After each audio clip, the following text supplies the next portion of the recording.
Okay, so hey guys, and welcome back to another Axel 72 video, and in today's video I'm going to be giving my prediction for the Yankiel Rivera versus Angelino Cordova fight. And so if you are new around here and you haven't yet subscribed, please do so, like the video if you do indeed like the video, and feel free to join the Patreon as well. There has been plenty of content which has come from there. Just this week there has been a Callum Walsh versus Fernando Vargas Jr. fight prediction, which is out, early release on there due to a request. So again, if you want to request any kind of content yourself, feel free to go over there. I really appreciate all the support, and the link will be in the description. Let's get straight into this video now though. And so obviously this is on an MVP card, and yet again it kind of does seem like MVP are getting every possible kind of easy chance for them to get a world title on one of their cards. And it's an interesting way of selling boxing, and I mean, I am a fan of it. I think it's giving eyes to the world titles in weight divisions which haven't been given the same amount of recognition so far. And again, I'm a fan of it, especially in the women's side. I'm going to talk about two women's fights that are world title fights that are also on this card as well in a minute. But again, like I say, it's a bit of a refreshing thing to see, trying to get the attention on the world titles, which they do deserve, because at the end of the day, of course, they are world titles. And I mean, there's other big fights which I'm not even going to touch about on this card, which unless you request, I won't do a prediction video for. There's Abbas Barayu versus Ioannis Tellez as well, which is a great fight, which I'm not going to be speaking about. I did a Jermaine Ortiz versus Steve Claglett prediction. Obviously, that fight fell through, but Jermaine Ortiz is still on the card. Again, there's plenty of good fights on the show as well, but we'll start off with the main event. Of course, Yankiel Rivera getting that opportunity to fight for that of a vacant WBA interim flyweight world title, and just in his 8th professional boxing match, he is headlining an event, and headlining, like I say, for that interim title against a former world title challenger who technically, he never won the belt but never lost the belt either. And for Rivera, he has been somebody who has been built up by Matchroom and now seems to join the bunch of fighters who are eager to kind of join on with MVP instead. I mean, there's been a good selection of female fighters, with the likes of Beatrice Ferreira and kind of Ellie Scottney being the main two to just go off the top of my head. I think Terry Harper was one as well, who were keen to, quickly go from Matchroom to MVP when MVP came calling. And, now Yankiel Rivera on the men's side of things is doing the same thing. And again, it's interesting to see. I don't know if there was, just he finished up on his contract, or, if MVP is just paying a tremendous amount. But again, they seem to be attracting a lot of attention from fighters. And somebody in Rivera, he fights in a low weight division, but is a very talented fighter and definitely can be built up and made into a star name with a good Puerto Rican fan base. I mean, he's a former Olympian in 2020. I think he was the only Puerto Rican Olympian in that year, and he's progressed quickly as a result of being an Olympian. Again, like I say, 7-0 and already in a great position. And he's got some eyes on him. He's built up a bit of attention. He has his mascot, the robot. I don't know if we'll be seeing that, but again, that's another thing that can add a bit of attention to him and his whole, persona as a fighter. And I mean, I've had the pleasure of speaking to Yankiel Rivera a little while ago now, and you can tell that he is a great fighter. And again, like I say, he's definitely got big aspirations, and I'm sure this is just the start of all these kind of big aspirations. And I did kind of always expect him to be able to get into a position to be able to get in line for a world title shot. And from here, how far can he go? And I mean, all realistically is up for grabs in the contenders. Well, for the contenders in the flyweight division at the moment, now that Teraji is kind of not gone, but is out of the picture a little bit. Again, we're not entirely sure if we're going to see Sandoval versus Teraji 2. Perhaps we might, because it was a close fight and Teraji has a great legacy, and may get forced to fight Teraji again. May get forced to fight Sandoval again, whichever way you want to look at it. And so if that does happen, then people like your Galayo Thighs and also your of course, Yankiel Rivera's are going to have to wait. But if not, then realistically, it's all up for grabs for the contenders because, Sandoval's probably not going to jump into fight for a unification fight anytime soon. And that was pretty much all that was getting talked about for Teraji, just trying to go and become undisputed. So he was more looking towards the other champions and the other contenders. But again, like I say, with Sandoval as the champion, if he isn't going to fight Teraji in a rematch next, then he's going to want to probably have a couple of fights against contenders to be able to build up his resume and, try and build up a bit of a stature as a world champion, not just claiming it as a fluke before he goes on to then try and become, an undisputed champion. That's normally the route in which most fighters take, and it makes sense. And so, again, a fight like this fight really could have some big implications for the world title picture. For Cordova, of course, he's already had his own opportunity to fight for the full world title. And again, like I say, it was a fight that he didn't lose. Well, he lost at the time, but then, of course, Julio Martinez tested positive after the fight, so it was changed to a no contest. And so I'm glad to see that he's getting, another opportunity. It wouldn't have surprised me if he got flung straight into another full world title opportunity, but, at least he's getting that new opportunity to fight for the interim belt, similar to what we're seeing with, Galao Yafai getting the fight overturned and him getting given the belt back as he deserves because of what happened with Rodriguez. So again, it's deserved of this opportunity. Speak about both fighters a bit more individually. Rivera is a compact fighter who's got solid timing and lands better than opponents with that timing. When he is going to walk you onto shots, even if you catch him with a shot, for the most part, the time shot that he's going to catch you with is going to land better, and has been able to drop a few of his opponents as a result of, like I say, just really landing a nice shot, catching you coming forwards. He rips to the body nicely and can be physical when needed. He's only a small guy with a small frame, but can be physical. I think he has that underrated power, which is definitely growing. I think he's still relatively young, so I think he's still growing into his power, and I think with his timing improving as well, again, that is just making his power look better and better. Yes, he hasn't been getting a tremendous amount of stoppages so far, but he's been hurting and been knocking down multiple opponents now.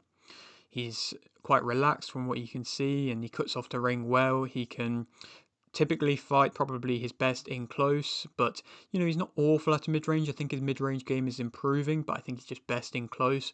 He works in the pocket well. Again, if it's getting physical in the pocket, I still think he can have success. He's got fast hands, he's got good accuracy, he's got a little bit of an underrated jab. Again, it's something that's improving and getting worked on, and I don't think it's bad because he switches it up well and catches opponents off guard because they're not expecting him to be able to throw it nicely. But it's still something that may need a little bit of work. It's not something in which I feel like he should rely on just yet.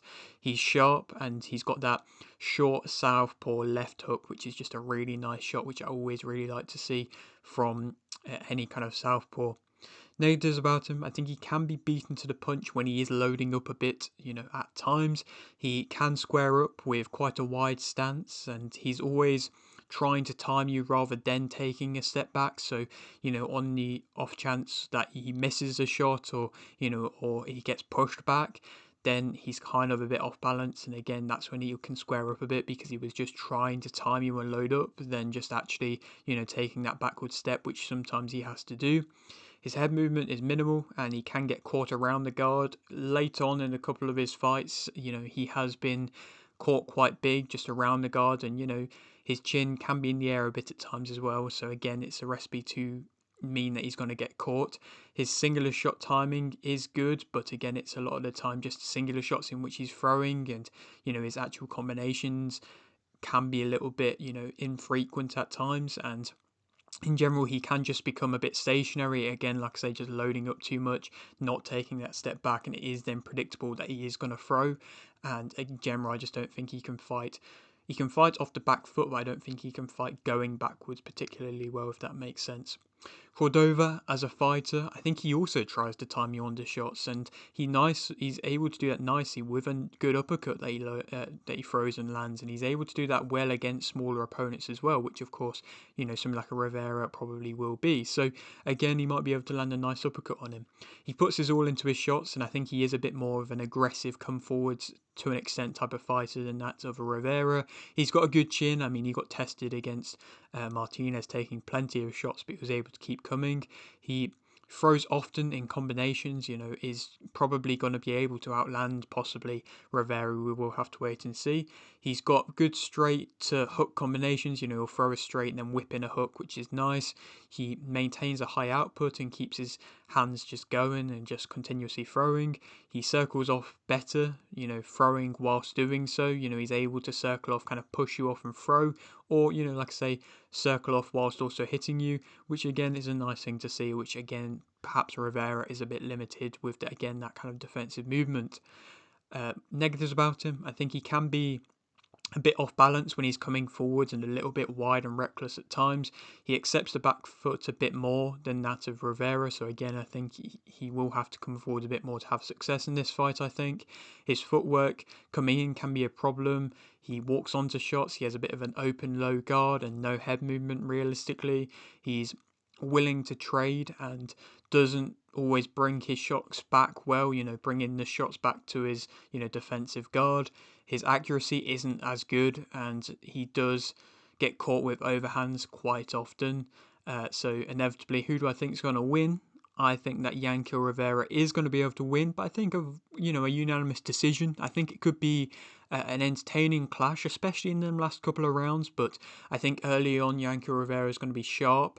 He's going to land shots, catching Cordova coming in on a few occasions. Maybe he might get caught with a sneaky uppercut from Cordova at, some point in the fight. But I think later on in the fight will definitely tell how much Yankiel Rivera has improved and if it is his time to be able to fight for a world title. He might be able to win a unanimous decision against Cordova here, but if he's really getting caught into a bit of a firefight later on into the fight, then again that might expose a few things and may showcase that he's not quite ready for something like a Sandoval or not quite ready for something like a Teraji as of yet. Who do I think he might fight next? Of course, that Sandoval fight's maybe going to be there.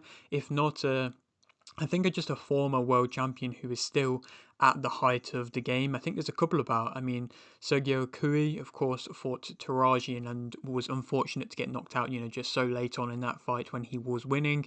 So again, that could be a good fight there to be made.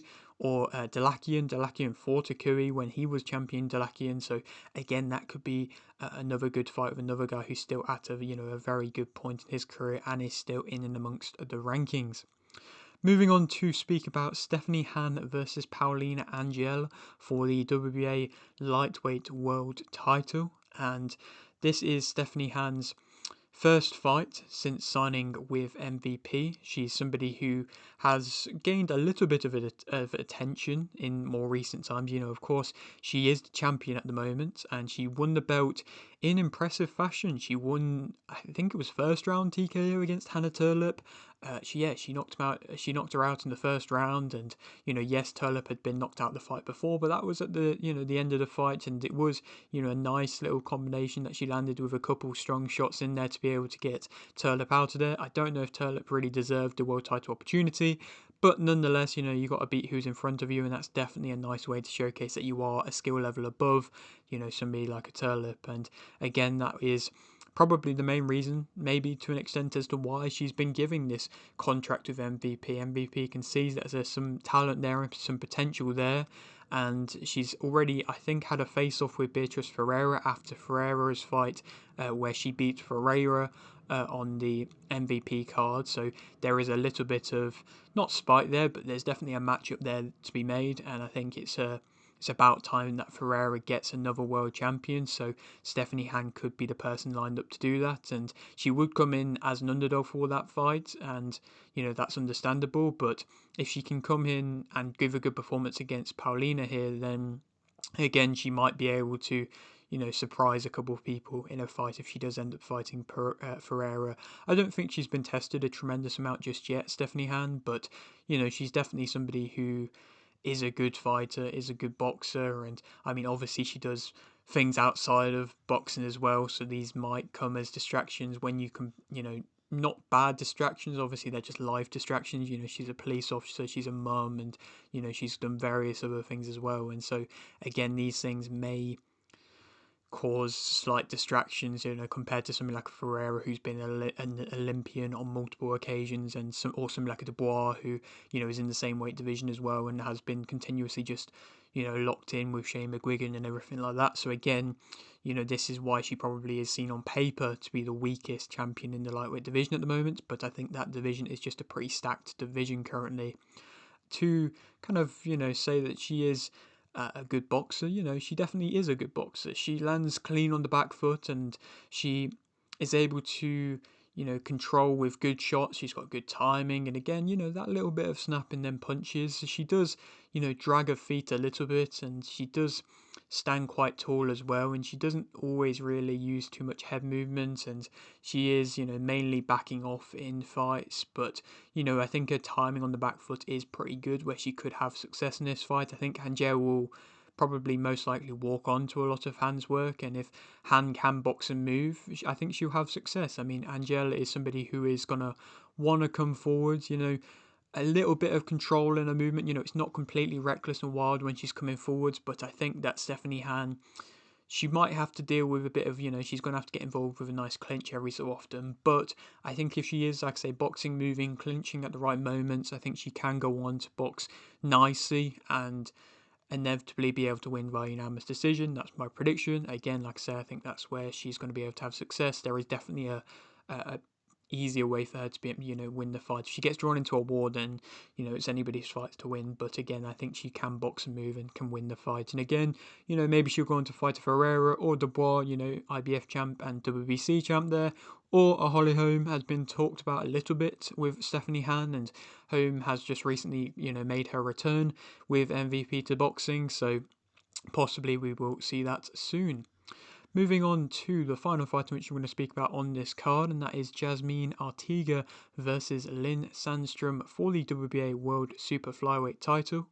Jasmine is somebody who has signed the contract with MVP as well, and that was a couple of fights ago. She's fought on quite a big, a few big, stages. She's fought on Golden Boy, Pro Box, MVP. Again, she's had that attention upon her, and, while Sandstrom is coming into this fight kind of probably battling it out for her own contract. I mean, I think if she performs well, then she might be given her own contract, and or if she wins, then I think she'll definitely be given her own contract. But Artega is going to be a tough fighter to beat. I mean, she won the belt last time out against Regina Chavez on a close decision.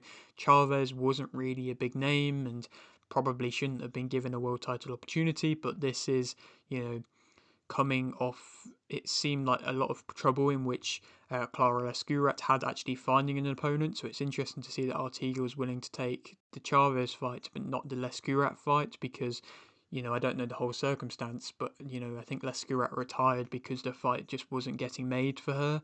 So I don't really know what happened there, but, nonetheless, Artega's champion, and, Sandstrom was the last fight for the former champion in Lescurat, and, she did lose Sandstrom. Obviously, this is her now second attempt at this title, and, she won quite, she lost quite convincingly. Lescurat outboxed her completely, and, obviously since then she's racked up a couple of wins and, picked up a couple of lesser belts, an IBF International and a WBA Gold, I think, as well. So, again, a couple of lesser belts, but, she's not a bad fighter. She has nice, strong guard, good fundamentals, and, she will try and disrupt things, but I think Artega is the more skilled fighter. Artega, she's got fast, controlled pressure. I think she is improving. She's got good, accurate work, and she kind of will throw all over, and probably will be able to outwork Sandstrom. I think her movements are quite robotic, and,